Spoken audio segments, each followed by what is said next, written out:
Hi everyone, I'm Ani Waifu, and today I will be taking over for Anime as we take a look at this Walgreens exclusive Marvel Legends Stepford Cuckoo figure.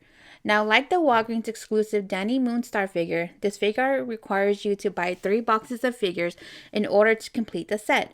Luckily, I was able to find one because someone was trying to hide it in the store by stuffing it behind the Transformer figures. As usual, let's take a look at the packaging the figure comes in before we take a look at the figure itself. So we have our standard original Marvel Legends black box with gold trim. We have the Marvel Legends logo and warnings at the top, the X-Men logo at the bottom. It says Stepford Cuckoos beneath that, the Hasbro logo, and a display window showing the figure along with included accessories. And as you can see on the side of the box, we have an artwork featuring the 3 Cuckoo sisters. On the back, we have the same artwork on the side arranged differently, along with a read-up at the upper left for the Stepford Cuckoos. Another Marvel Legends logo is up at this corner, along with the other logos spread throughout, and then a bunch of fine prints and warning and stuff. And here we go, on the other side, we have the same artwork again. And on the top, we have a spot varnish X-Men logo.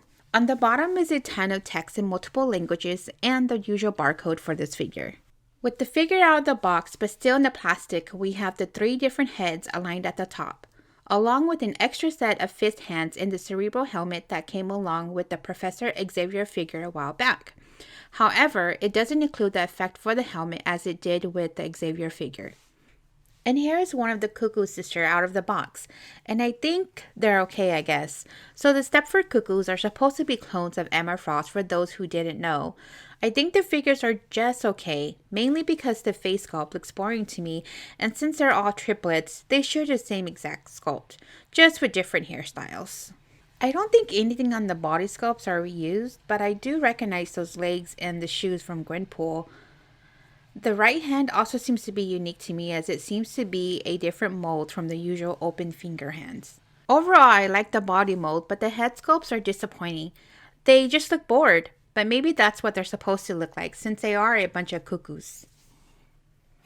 The figure stands about 5 and 5/8 inches, which scaled up by the 1/12 scale would make it about 5 feet 7.5 inches tall. The figure weighs in at 49 grams, scaled up to 49 kilograms. That would make her about 108 pounds.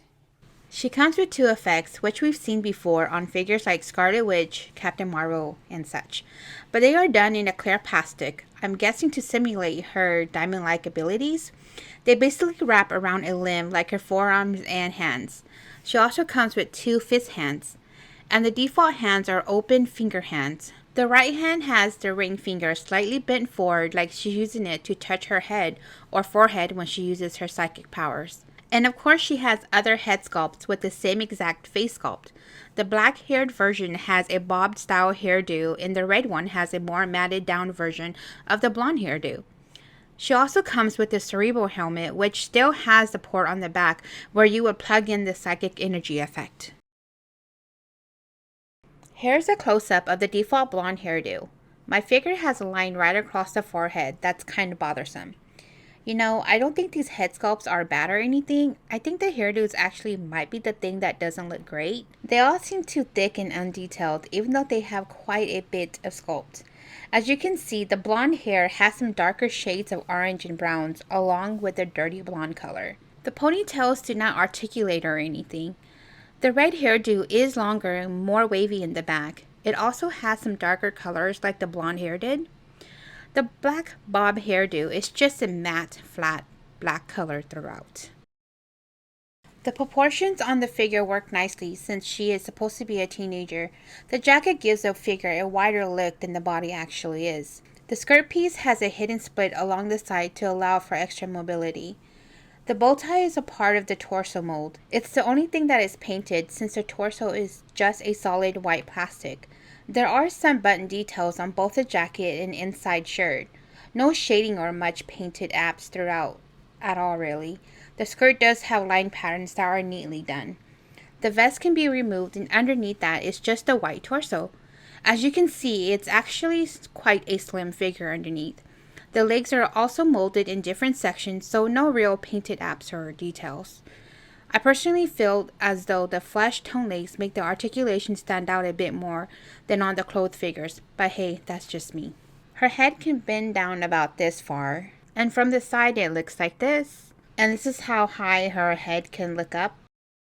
And she's got rotation at the neck. She does have head wobble as well, but I forgot to show that. Her arm extends out about 90 degrees. And she's got rotation at the shoulder. Her hand hinges up and down, and they rotate as well. Single jointed elbow that bends at 90. And rotation at the elbow, which I forgot to show as well. She has a diaphragm cut that allows her to bend back this far. And then she bends forward about that much. She also has side-to-side articulation as well as a wide range of motion.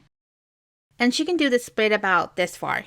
She has an upper thigh cut that allows for 360 degrees of rotation. She also has a cut where the socks is that allows for a 360 degrees of rotation. She can kick backwards about this high, and she can kick forward about this high. She also has double jointed knees, which allows for a good range of knee bends. And her toes bend up this high, and they can bend back all the way. She also has ankle articulation as well as peg holes at the bottom of her shoes. And now for some height comparison. Here she is next to the adult Emma Frost. And here she is next to Cyclops. And next to Mr. Sinister. And here she is next to the new thing. If you have the exclusive Walgreens Emma Frost, the head actually fits on the Stepford Cuckoos figure as well. Here, as you can see, I have the extra Emma Frost on the figure. The Walgreens Danny Moonstar body and Stepford Cuckoos can also swap heads as well. I have the Kitty Pryde head on the Stepford Cuckoos figure here, but you can see the red hair cuckoo's head fits on the Danny Moonstar body perfectly. Thank you for sticking around to the end of this review / overview of the Walgreens exclusive Marvel Legends Stepford Cuckoos figure. It'll be a challenge to try and grab 3 of these figures. I've never seen more than one, and that's the one I've got. But I'm assuming it'll eventually make its way to Big Bad Toy Store and maybe other places later on for a higher price. I think this figure is okay, but I'm not too eager to grab anymore. I like the body mold, but I don't really care about how the head sculpts look on them. I don't know what it is, but this set just doesn't really excite me like I thought it would. Maybe with the Danny Moonstar Karma Woodsbane set, we were able to create uniquely different figures, but with this one, they're essentially the same 3 figures with different hairdos. But I'm glad to have it for my collection. I think I might just leave her as a young version of Emma though. Anyways, thanks for checking out this video, and if you want to see more videos like this, you can check out more of my videos to the left here. Please don't forget to like and subscribe. Leave a comment if you want to. Hit the bell for notification, and I'll see you guys next time on another episode of Anime Stop Motion Reviews.